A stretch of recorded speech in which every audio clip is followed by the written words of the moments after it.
Hello, hello, hello, and welcome to the latest installment of And Sarah Appeared. My name is Sarah, and I'm appearing before you right now because I just wanted to. I had spoke earlier in another clip, and I believe I uploaded it. It should be the previous installment, but it's a continuation on the divide that we have between doing it scared and waiting into the right opportunity to do it. In my situation, I was, like I previously stated, told by God, inspired by the Holy Spirit of Christ, to start my podcast and to have my platform and to really just start talking. And I didn't really understand why I would have to do this, but I did it anyways, and I did it out of a therapeutic response to what was going on with me traumatically and some of the things that I was dealing with in my spirit and in my soul when it came to family traumas and when it came to, my molestation story and also things that happened and when it came to my experience with previous organizations I was affiliated with. With that being said, I want to let you know that when you do start and whenever it is your time to start, you do it out of a pure place. I never did anything out of notoriety or trying to put myself out there. What happened, and this is a very strategic plan. It's a strategic ploy against small beginnings and against small content creators.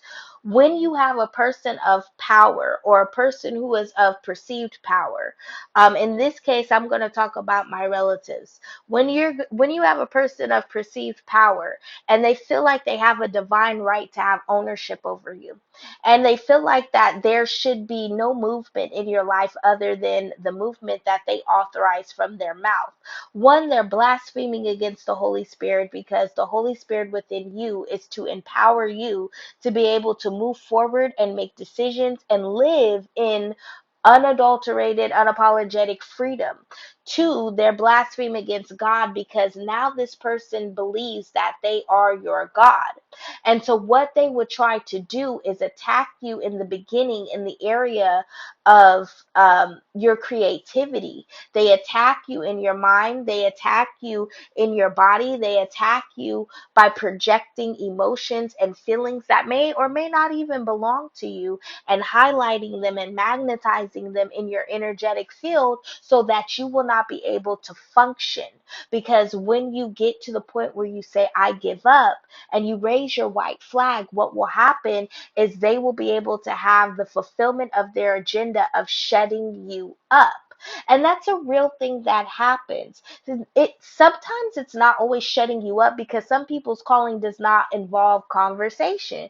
Some people's callings involve you might be a welder or a doctor or a lawyer. Most of the people also who are inflicting this very pain on you are the people who have gone through this themselves. So it's not something to really take personal. It's just people who do things and strategize and go around and try to ruin other people, in their beginnings because out of spite or hatefulness. One of the things that they're not thinking about is even though they may be able to galvanize a lot of support in the hazing of an individual, they're not taking note that the other individuals who are not being targeted at the time are taking notes because they're watching on how you move and how you operate. So if there's ever an opportunity for them to have to work with you or for them to have to be in your space or in your arena, they're already going to know how you move because they're going to see the hands that you've dealt with. They're going to see the cards that you've played. They're going to see the things that have gone on and the things that have happened and what you did to the last person. So they're going to know how to steer away from you or how to have a leg up on you when it comes to what is happening and what is going on. They see the hand that is being played out. So don't ever worry when you feel like you're in the position of, oh my gosh, everything is ganging up on me, everything is going on. The attack is happening to reveal the corruption.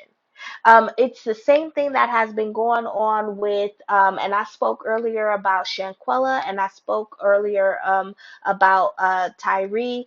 Rest in power to Miss Shanquella Robinson, and rest in power to Mr. Tyree Nichols.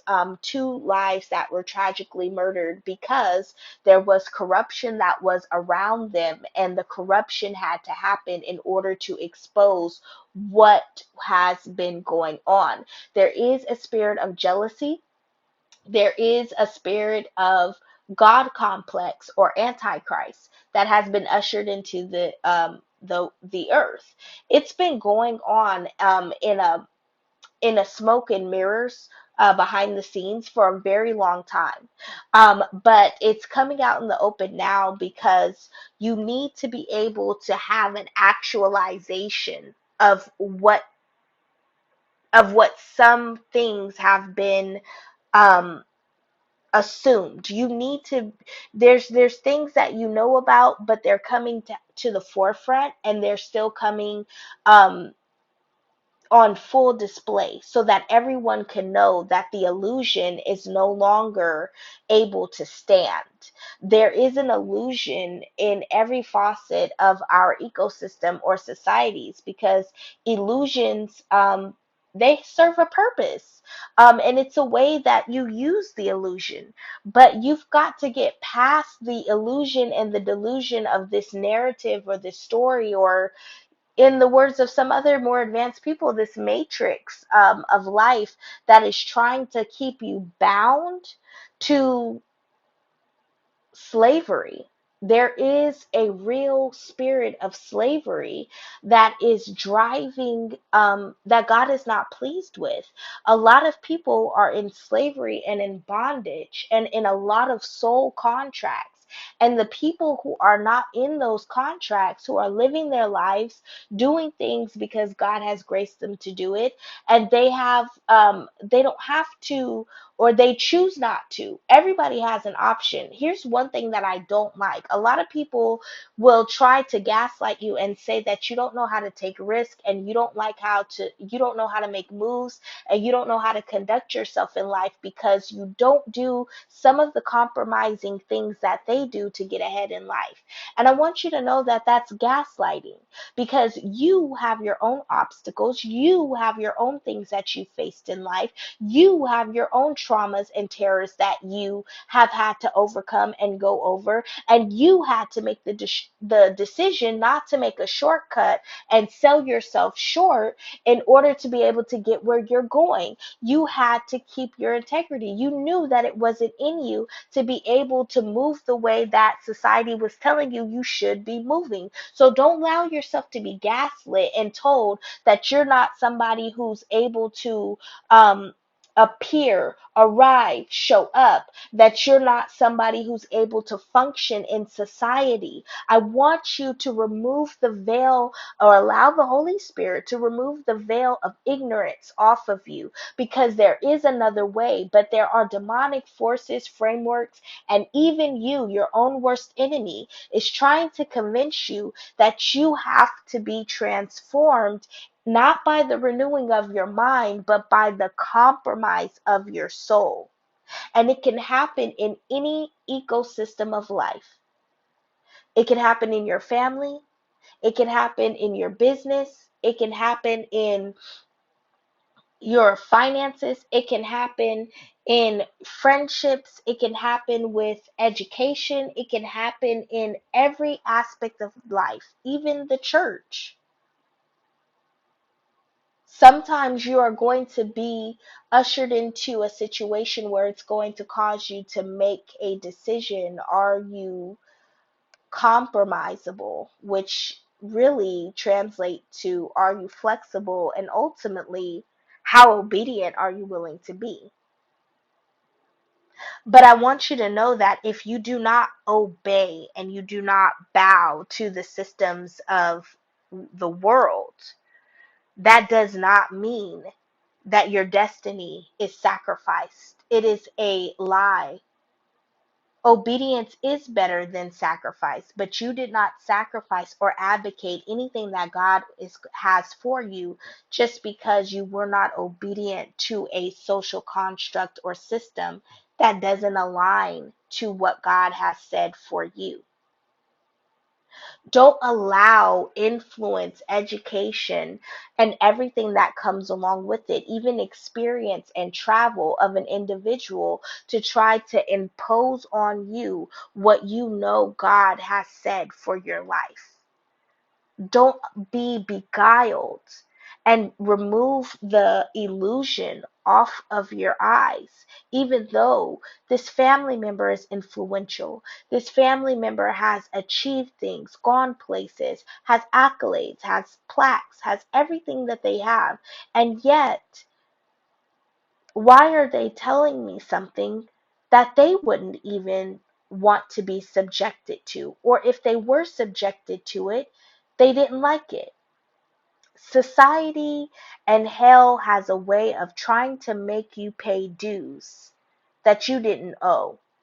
When you look at Shanquella and Tyree, these individuals paid with their lives because of jealousy and because of secretive pacts. Anytime you have a group of individuals that come together against one person, there is an oath and there is a pact that is made. It is either a verbal agreement or it is something that has happened behind the scenes in the realm of the spirit through whatever actions, practices, or prayers. But it always starts with a verbal agreement to be able to disrupt everything that is going on in this person's life, even if that means removing their life from this physical plane. When that happens and when that is executed, God turns his entire head and he looks at that situation and he highlights that situation and he begins to act on the behalf of his children. This is why when we see abuses of power that play out, that used to be hidden in smoke and mirrors, and it used to be the things that we whispered about along the highways and the byways.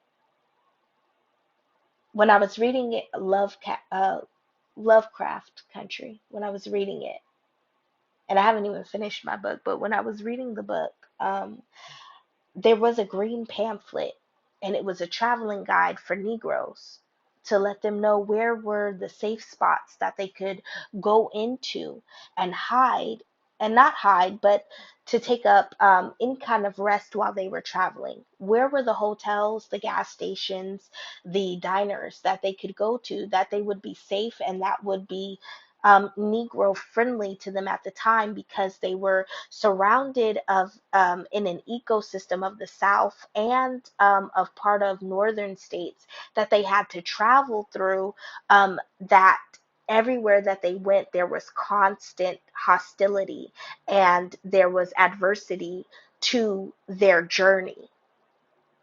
So they created a Negro travel guide, and it was a green pamphlet.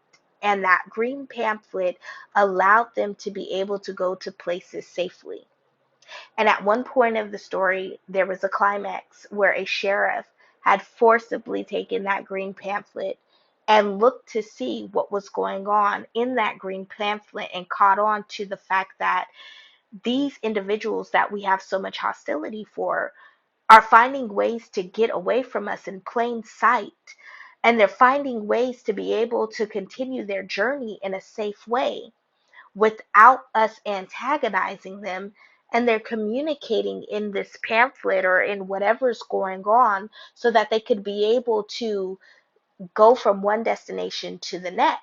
And it was so profound because I found myself aligning with that character in the story, that you may be surrounded by predatory individuals who want to stop you on your journey. But the Holy Spirit, in tapping into the presence of God, has been my green pamphlet. It has been my guide. It has been the thing that has helped me navigate through all of these illusions and smoke and mirrors that have been going on. So, yes, when you do start your new project, your new endeavor, your new creativity, I do not want you to be afraid. I don't want you to think, oh my God, they're going to come after me. I'm not going to be able to finish this. I'm just going to quit and I'm just going to give up on everything because what's the point, anyways? No. If God gave you a commandment and He told you that this is what you need to do, trust in God and do that, and understand that even if in the instructions that you didn't always get right, or even in the instructions that you didn't always carry out, you have a divine right to still live your life. You are not underneath a lifelong sentence of punishment. That's a lie from the pit of hell. And God is not going to allow and continue to people to allow entities to come up against you and to conspire against you and try to make roadblocks in every avenue of your life. God is not going to allow that. That's what they want to do. But really, this is what you need to do. You need to remind God of who He is and let Him know that there is a real enemy that is trying to unseat Him and unearth Him from His throne and where He is at in your life. There is a real enemy that is trying to remove the authority and the power that God has in all of heaven and all of the earth and all of the universe, that it's trying to upseat him. It's trying to take his place. Understand that when you serve Yeshua, when you serve Jesus, when you serve Adonai, when you serve God, He is a jealous God. So today, if you find yourself in any of these illusions or smoke mirrors where there's evil entities that are jumping into individuals and trying to form obstacles, you need not to be frazzled, be upset, or freak out. I know it's easier said than done, but I want you to really focus on make God jealous. You serve a jealous God, it's an attribute of Him. That's what's beautiful about loving Him. He has attributes that we perceive as negative, and yet He takes them and works them for our good. That's why I love God. He is a jealous God. So I want you to make Him jealous and let Him know that the plans that He has for you are not going according to how He planned, because somebody else wants to take His position in your life. And I need you to provoke God to anger. I need you to allow God to be reminded of who He is in your life and who He is, and not only your life, but in the life of your unborn children, and who He is in your story. And I need you to remind God that His plans and the plans that heaven has had in order to allow more people to be accepted into the kingdom are being blocked, because there is an antichrist spirit that has gone against the divinity of who Adonai is. I want you to stir up God and get Him upset and get Him jealous and let Him know that something outside of Him is fighting for your heart. It's fighting for your sanity, and it's fighting for your vision. It's even fighting for your very life. I want you to upset God, and I want you to get Him jealous, because you have to let Him know that you love Him and that you are in love with Him, and that nobody can do anything in your life other than Him. Nobody can move anything in your life other than Him, and that His love for you is an extension of the power and the grace that you move with. But that power and that grace is being blocked because the love is being distorted. I want you to run to God and make Him the jealous lover that He is. And I want you to petition God to go to war against all of these evil, low vibrational, low delusions and illusions that are coming after you. I want you to stir up this jealousy in God, to make Him really fight against every spirit of